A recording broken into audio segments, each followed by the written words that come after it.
Welcome back. You're watching NewsX. I'm Rishabh Gulati. We have been traversing the last 10-11 years on this, the 75th birthday of Prime Minister Narendra Modi, in the journey that he has travelled from Vadnagar to New Delhi, and the journey now India has travelled with him over the past decade.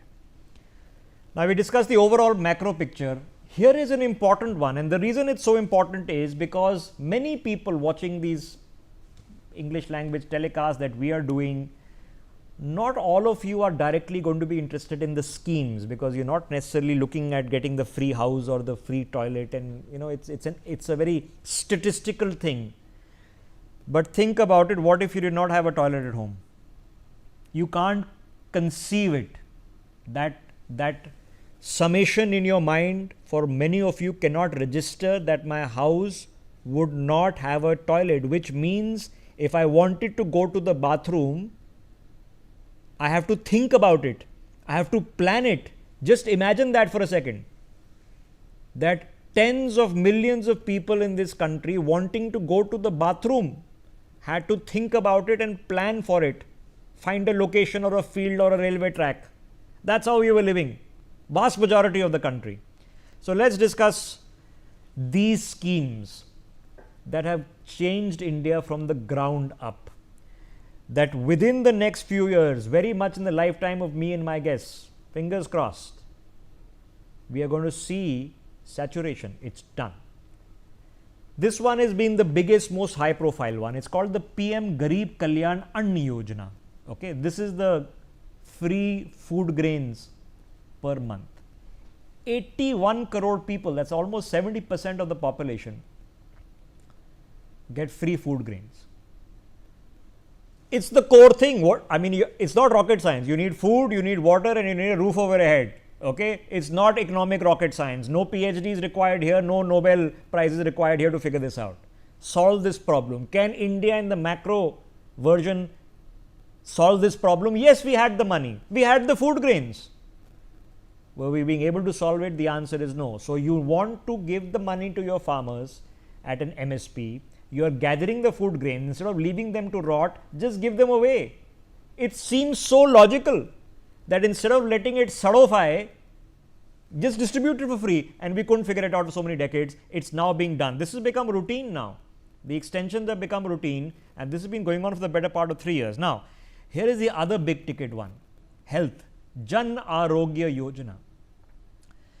36.9 crore, which is about more than a quarter of the population, now have 5 lakh rupees health insurance. Just think about it for a second. You go to a hospital where your mother or father or children or you yourself as the earning member of the family, man or woman, falls sick, and the medical bills force you probably to sell the largest asset you have, which might be a house, it might be a few bighas of land which you own and farm on. And for generations, the family is destitute because somebody fell ill, to the point that people in this country did not seek treatment. They chose to die or chose to let their loved ones die for the want of not putting the family into generations of destitution and debt. Aarogya Yojana. Roof over your heads, lentil ki chhat, from a juggi, which is a tin ki chhat, tarpaulin ki chhat, to a lentil ki chhat. Have a look at what the PM Awas Yojana has managed to achieve. Almost 1 crore houses have been built under the PM Awas. 1 crore houses have been built under the PM Awas Yojana. It's a figure that is, and I've seen these houses. They are in communities, in compounds. There's a road outside, there's a nala, there is a park, there is a garden, there's a balcony, there's a kitchen, there is a sitting room, there's a bathroom, and there is a bedroom. There is running water, there is electricity. There's running gas in many places. Life changing. And that's for the people getting the houses. For the people building the houses on your own property, government gives you the money. And we've done these anecdotal studies, many of whom you'll hear in the context of this conversation. PM Awas Yojana, 1 crore houses built, 1.7 lakh crores of money already disbursed. Farmers, the PM Kisan Samman Nidhi. This is installments of that 2,000 rupees. 9.7 crore installments have been distributed of 2,000 rupees each. Okay. We are on the 20th installment now as a country. That's 3.7 lakh crores have been given back in hard cash to the farmers and put back into the agrarian economy. It's not a life-changing amount, 6,000 rupees. Okay, it just pays a bill here and there, covers an expense here and there, but it's in cash direct to your account. And total, it's about pumping money into where it is required. So 3.7 lakh crores through the PM Kisan Samman Nidhi have been pumped into the agrarian rural economy under PM Modi. I mentioned this in the last telecast. 50% of India is on the move. Think about it, people that you know, okay? Those are not the beneficiaries of the ration, might not be your friends, but for all the millions and tens of millions and hundreds of millions of people who still pick up ration to benefit from the free ration that you receive, if you have shifted from the northeast of India to the south of India, from the south of India to the north of India, from the east to the west, to the west to the east, if you are not in your specific PDS locality, it was meaningless to you. Now, it would be logical that can I have a card, and as long as I'm only taking my requisite ration, can I collect it from anywhere in the country? The concept is so simple, the implementation life changing. Okay, have a look at this. 80 crore people have this ration card now, and 315 lakh metric tons of food grains have been dispersed under this scheme, which is somebody in a different state, in a different city, with their home address in a different place, taking ration. 315 lakh metric tons. So that's 315,000, well, 1,000 metric tons of food grains have been dispersed. Food. Let's come to water. Jal Jeevan Mission. 15 crore households at an outlay of 70,000 crore rupees in the no adhunik technology, no rocket science here, of putting a PVC pipe, okay, and adding a nalka so a house can have running water. So that this concept, which has become, it had become a cliched story of India, that the woman of the house has to walk kilometers to pick up water every day. We are reaching saturation on this. Not a small, mean achievement. Mudra Yojana. Now, this is something that Sharad Kohli had just mentioned. Bank accounts and loans, therefore, that you can get once you have a bank accounts. 52 crore of these loans, 520 million loans have been sanctioned of a total amount of 32.6 lakh crores, and almost 70% of these loans have gone to women. Puts it into perspective. The toilets under Swachh Bharat, which was like a big thing, now you stopped really talking about it, because that's exactly what should happen. Going to the toilet should be normal. It shouldn't be a thing for you to figure out. 12 crore of these toilets have been built at a near disbursement of 1 lakh crore rupees. Okay, and is it %% perfect that every toilet is perfect? No, but have we done dipstick tests all over the country to see are the toilets functional? Do they have water? Yes, we have. Are most of them functional and have water? Yes. Are women using them? Yes. So are most of them serving the intended purpose? The answer is yes. Scheduled castes and scheduled tribes. For years we have talked about reservation as a path to progress. The economic path of progress also lies for people who want to be innovative and entrepreneurial. Have a look at this. Under Stand Up India, almost 10,000 crores of loans, which is almost 47,000 beneficiaries, have been distributed to SC/ST startups in this country, SC/ST entrepreneurs in this country, which tells a figure. About a few years ago, we used to have this concept of backward districts and aspirational districts, which is basically districts that are not doing well in this country. Okay.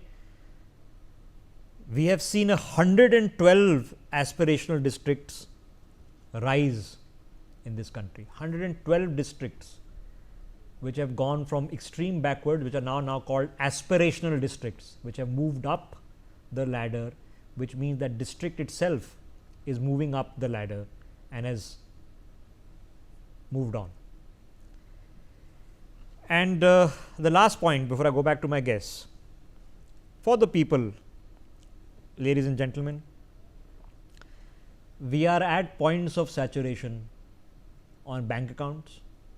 We are at points of saturation on water. Saturation in this context means that every person who wants to apply, has it. Where we were, that the minority of the people in this country had access to a tap and had access to bank account, we are nearly everyone has access to them. It has become normal, it has become routine, and that's a long way to have traveled. Let me now kick this off with Sharad Kohli. Sharad ji, Garib Kalyan Ann Yojana, Jan Aarogya Yojana, Awas Yojana, Kisan Samman Nidhi, One India, One Ration Card, Jal Jeevan Mission, Mudra Yojana, Swachh Bharat Toilets, Stand Up India, aspirational districts. These are just social sector development which would have just been a statistical anomaly, statistical conversation until we actually go and see these houses built. Are we delivering the basics to every single Indian, or are we nearly delivering the basics to every single Indian now? Rishabh, the obvious answer to your question is yes, but this was a complex task because considering the diversity of the country, considering the geographical expansion of our country, considering the cultural differences within our country, considering the reach within our country, lot of areas in the country were not reachable properly. Where you have the Pradhan Mantri Sadak Yojana also, you had to first make roads for things to obviously everything was not deliverable through digital means. Money could reach through DBT. But when it comes to toilet, when it comes to Ayushman Bharat, when it comes to Ujjwala Yojana, giving gas cylinders to women of households, a very interesting case in points out of the schemes you mentioned, Rishabh, I would like to highlight here is, for example, the Garib Kalyan Yojana, 81 crore plus people getting 5 kilos of ration every month for last several years, and it's going to continue. Now, the billion-dollar question is, if 81 crore people are being given 5 kilos of food, are we certifying that these 81 crore people are below the poverty line or they cannot garner food for themselves? Well, this question was raised. I was at a debate in a conference, and this question was put up. The answer to that is no. We are not certifying that 81 crore people are below poverty line or poor, or if I put it in simple terms, that they cannot buy their food grains. The answer is no. There are a lot of beneficiaries where the government through Garib Kalyan Yojana is trying to help those households in their monthly budgets. Otherwise, they may be in a position to afford, but this is one humble contribution of the government to that family who may be a neo-middle class, that, okay, fine, we'll contribute that 1,000-1,500 rupees of food grains to your budget so that you can save that money for your other requirements. You can send your children to better schools. You can go for better medical facilities. You can probably make a small holiday plan within a month and so on and so forth. So I think all these schemes, they hit the root of the country. I mean, Ayushman, Ujjwala, Mudra, these are all the schemes which were needed for all these years, Rishabh. And I think you can very well imagine that let's put things in a different perspective. Imagine all these schemes were not there. So what would happen? The Kisan or the farmers would not have been getting this 6,000, 40,000 rupees is what has been paid to the farmers if I add up all the installments. Now, you rightly said that with 2,000 rupees, You could probably go and buy seeds, you could buy fertilizer, or I could collect my 6,000 rupees, go and buy a small heater if I'm in a very cold area. I could go and buy a small cooler, whatever I want to do with that money. But when it piles up to 40,000, it can definitely change the life of my family. When my total annual income in a year, as far as farmer is concerned, is let's say 20,000 or 25,000 rupees, because 90% of these people in this country earn less than 25,000 rupees a month. So you can very well imagine the relevance of 40,000 rupees. Take Ujjwala Yojana. The problem on lungs with the women, gas cylinders being given to the women. Ayushman Bharat, 5 lakh rupees of free treatment.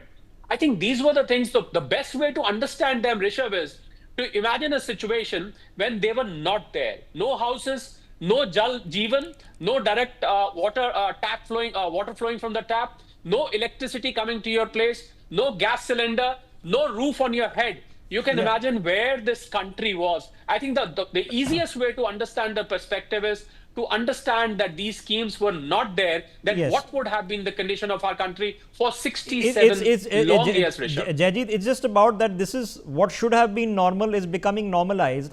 We are again a few years away, hopefully, from the concept of roti, kapda, makan, done.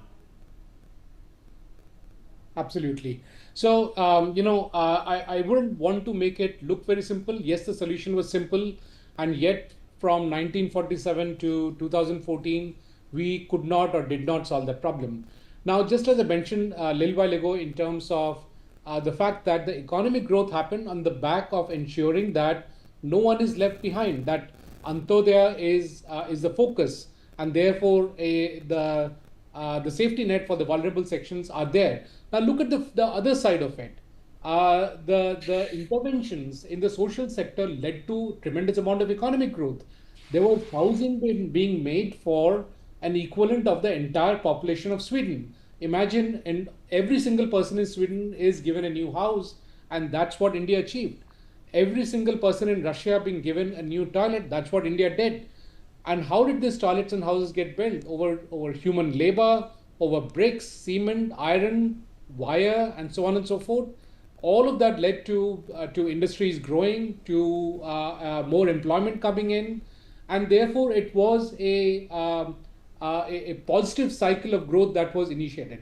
It was not that whatever the treasury is, let's finish it off, let's take more loans and build whatever is needed or give houses to everybody. It was a very carefully crafted way of creating this economic positive framework, which led to the social aspects contributing to the economic aspects contributing back to the social aspects. Jaijeet, I go for a lot of these briefings and have been for, I'm under two governments now, of course, under the government of Manmohan Singh and the government of the incumbent. And I've seen the change. The goal used to be that, listen, we have built X number of lakhs, we have built X number of thousand, we have grown by 10% or 12%. The goal used to be where were we last year and where we have achieved, okay? And the contextualization of what we are having or where we were 10 years ago to where we are now, let me put that in perspective. The goal now is not to be improving of where we were last year. The goal is now finished. %, it's done. That's the goal now. That we will inform you when we are done, when every single house, every single citizen has a bank account, every single citizen has access to loans, to insurance.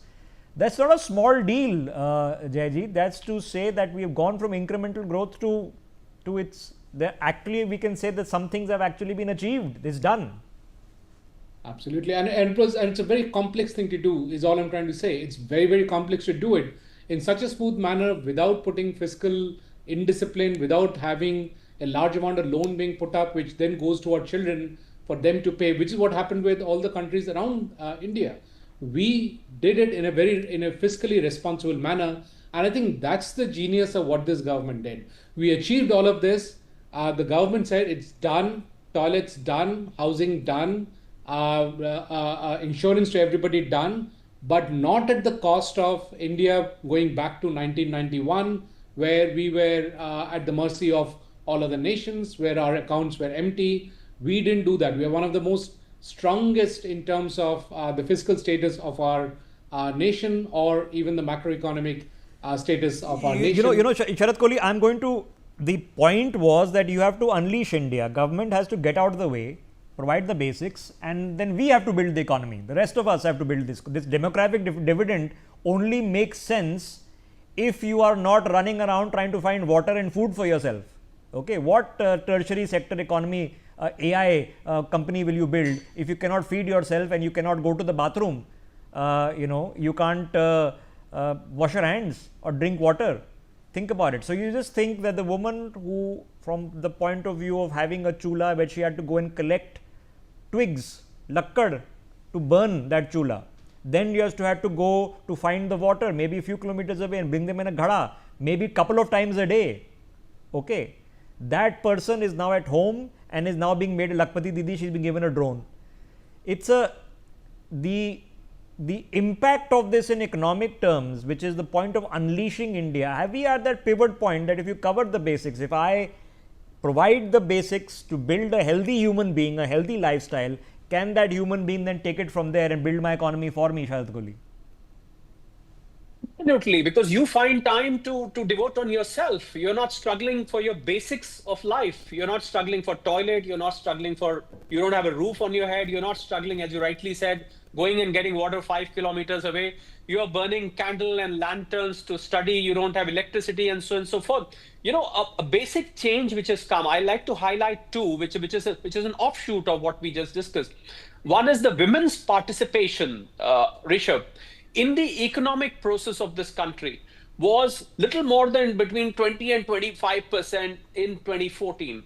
It is now, this is only yesterday's data, 32%, which means the women folk, which is half of our population, they have now started contributing to, when you mentioned about Lakpati Didi, that is the data which struck me, 32% at this point of time. Another very radical change which has happened. We found the youth struggling for jobs and running after only one thing, which is jobs, and looking up to the government for the jobs. Here is a change which has happened now.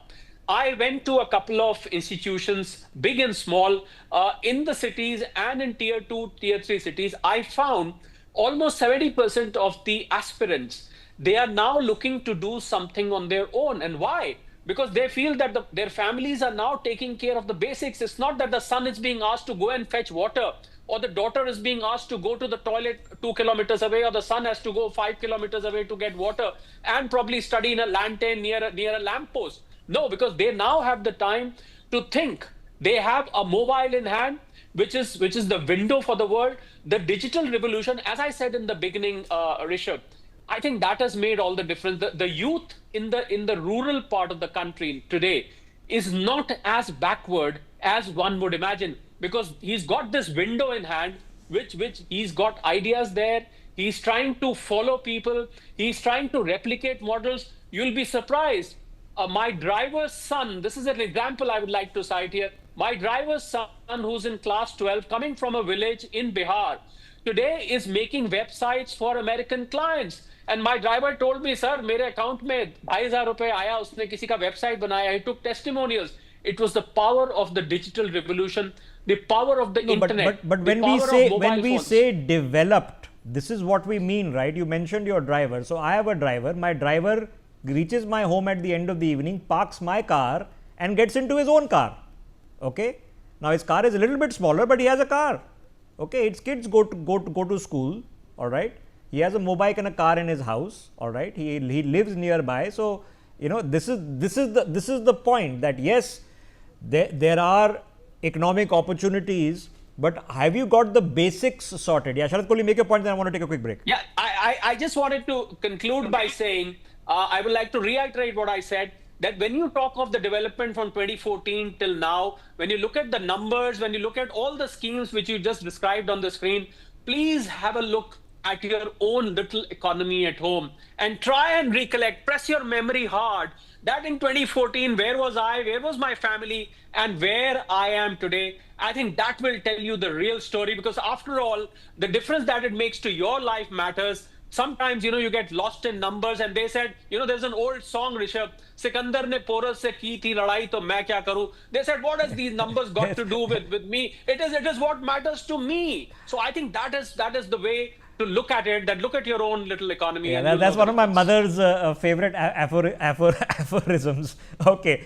Yeah, but I completely get what you're saying. You can feel the change. If you walk around and you see the traffic, part of you is going irritated, abe, so much traffic. So you're looking at Gurugram and going, oh my God, 7-kilometer traffic jam. Oh God, the road is the size of a runway. Okay, the NH8 is the size of a runway. It's an 8 to 10 lane highway. And on that you have a 7-kilometer traffic jam because this infrastructure didn't exist 10 years ago. Gurugram as it exists today didn't exist 10 years ago. These many cars have come because people are buying those flats and shifting to these new urban districts that are being built around national capitals like Delhi, for example, and they're getting on the streets, and literally a 10-lane highway can't keep up, where earlier if you had 2 lanes, it was a big achievement. Now traveling, I remember after COVID ended, and I wanted to take my parents who've been stuck in a room for 2 years almost. I said, okay, let's go to Rishikesh, and then you go from Delhi and you reach Akshardham, and you head towards Ghaziabad, and suddenly you're on this highway, and it's a totally new greenfield highway. You're driving, the speed limit says 120, the official speed limit is 120. Okay, and you realize by the time you're looking around and seeing what's going on, you reach Meerut. Unbelievable. Fingers crossed. Okay, let's not jinx it. I'm going to take a very short break. Thank you to Jaijeet and Sharad Kohli for having this retrospective, prospective conversation with us. See you in a minute.